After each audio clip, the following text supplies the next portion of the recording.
उई माँ, मर गई। अब तो मुझसे और ये पराठे बनाए ही नहीं जा रहे हैं।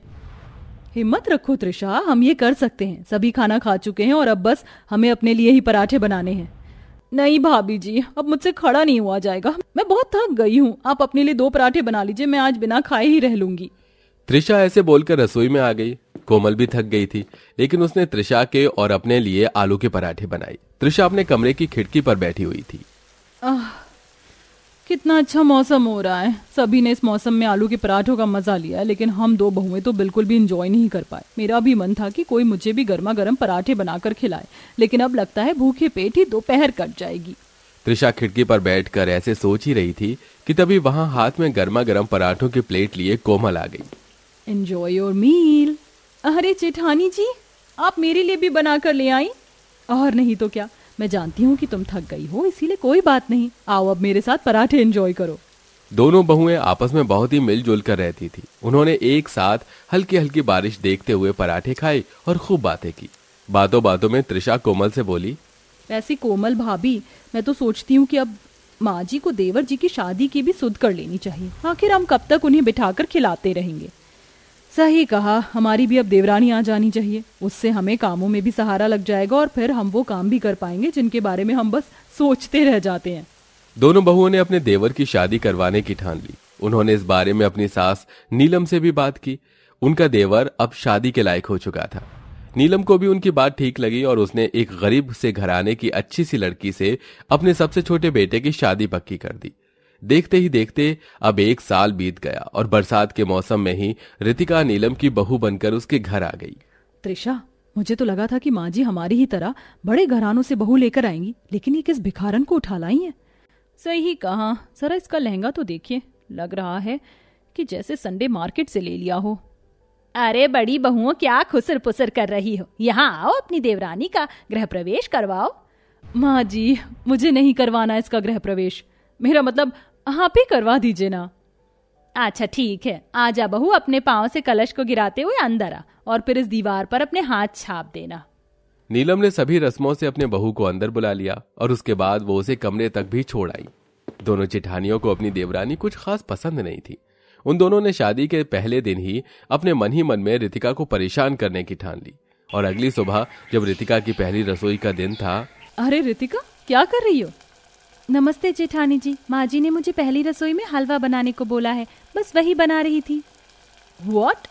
मतलब सिंक में इतने सारे बर्तन पड़े हुए हैं, घर इतना गंदा हो रहा है और आप पहले रोज के काम निपटाने के बजाय अपनी रस्म करने आ गई हो। जेठानी जी, पर क्या पर? जाओ जाकर बाहर देखो, बारिश का मौसम है, पूरा आंगन गंदा पड़ा हुआ है। बारिश के साथ कितनी मिट्टी भी आई है। जाकर घर की सफाई करो। अब तुम आ गई हो तो कुछ जिम्मेदारी संभालो। रितिका त्रिशा और कोमल के आगे कुछ नहीं बोली और उसने अपने हलवे को वहीं रोक दिया और अपनी जिठानियों के बताए हुए कामों को करने लगी। उसने पहले झाड़ू लगाई, उसके बाद पूरे घर को पोछे से अच्छे से साफ किया, उसके बाद बर्तन वगैरह सब कुछ करने के बाद रितिका रसोई में गई कि तभी बारिश आना शुरू हो गई।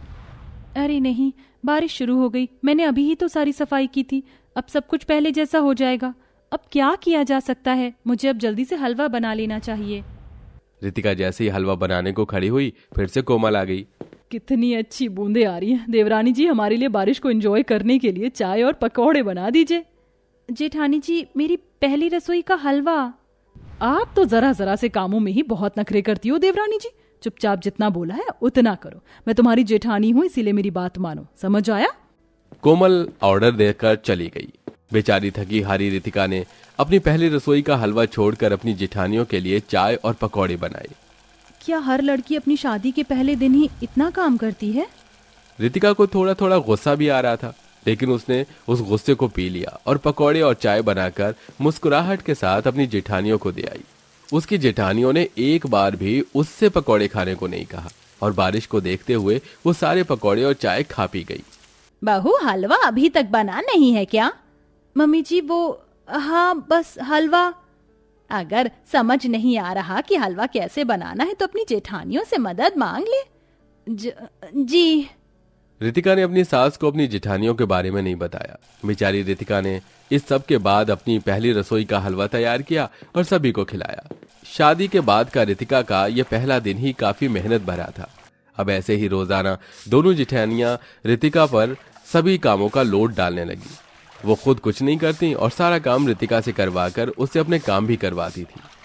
कोमल भाभी, आज बहुत तेज बारिश की संभावना है। मेरा तो आज की बारिश में भीगने का मन है, तो आज हम बारिश में भीगेंगे। त्रिशा और कोमल ने बारिश में भीगने का मन बना लिया। दोपहर के कामों के वक्त बारिश आई, जिसमें दोनों जेठानी भीगने के लिए चढ़ गईं। रितिका का भी पूरा मन था कि वो भी बारिश को भीगकर एंजॉय करे, इसीलिए वो भी अपनी जेठानियों के पीछे चढ़ी। लेकिन रितिका, तुम ऊपर क्यों आ गई हो? जाओ नीचे जाओ। वो जेठानी जी, मेरा भी दिल कर रहा है कि ससुराल में दिल नहीं काम देखे जाते हैं। जाइए, सारा काम पड़ा हुआ है, नीचे जाकर काम संभालिए। त्रिशा और कोमल ने जबरदस्ती रितिका को नीचे भेजने के लिए धक्का दे दिया। धक्का लगने की वजह से रितिका से संभला नहीं गया और बारिश में गीली सीढ़ियों पर से वो नीचे आ गिरी। रितिका के गिरने की वजह से दोनों जेठानियां डर गईं और जल्दी से उसे संभालने को नीचे आईं। नीलम भी रितिका की आवाज सुनकर कमरे से निकलकर आ गई थी। हे भगवान, ये क्या हो गया बहू? रितिका बहू! अरे नहीं माँ जी, ये तो बेहोश हो गई है, जल्दी से डॉक्टर को बुलाना होगा। सभी घर में बहुत डर गए और जल्दी से उन्होंने डॉक्टर को बुलाया। डॉक्टर ने आने के बाद चेक किया तो पता चला कि रितिका का पांव टूट चुका है और उसे बेड रेस्ट पर रहने की जरूरत है। क्या कर रही थी तुम दोनों ऊपर, जो बहू को चोट लग गई? माँ जी, वो हम तो सब कुछ देखती हूँ मैं कि तुम किस तरह से मेरी बहू से काम लेती हो। अगर ये छोटी है तो क्या तुम इससे ही घर के सारे काम करवाओगी? जिस दिन से बहू आई है तुमने सारा कामों का लोड उसी के ऊपर डाल दिया है। लेकिन एक बात अब कान खोल कर सुन लो, जब तक बहू ठीक नहीं हो जाती तब तक तुम्हें इसकी सेवा करनी है और ठीक हो जाने के बाद मिलकर काम को संभालना है, समझ आया? वरना मुझसे बुरा कोई नहीं होगा। नीलम की बात पर दोनों बहुएं राजी हो गईं। उन्हें मन ही मन में अपनी गलती का पछतावा था। उन्होंने पूरे दिल से अपनी देवरानी की सेवा की और जब रितिका ठीक हो गई तो मिलकर घर के काम को भी संभाला। सुनो रितिका, आज खाना तुम बना लेना और ऊपर के काम हम देख लेंगे। ठीक है जेठानी जी। जेठानी जी, क्यों ना हम तीनों आज मिलकर शॉपिंग करने चले? ठीक है। रितिका, हमारी वजह से तुम्हारी शादी की पहली रसोई और पहली बरसात सब कुछ खराब हो गई। ऐसे क्यों सोच रही हैं जेठानी जी? मेरी जिंदगी में बरसात और खुशियां मेरे परिवार से ही हैं। मेरे लिए असली बरसात तो ये मौसम है, क्योंकि इसमें सभी का साथ और प्यार जो मुझे मिल रहा है। रितिका की बात सुनकर कोमल मुस्कुराने लगी। अब तीनों देवरानी जेठानी के दिल का मैल धुल चुका था। वो तीनों आपस में एकदम बहनों की तरह रहती थी और अब खुशी खुशी चल रहा था सब कुछ।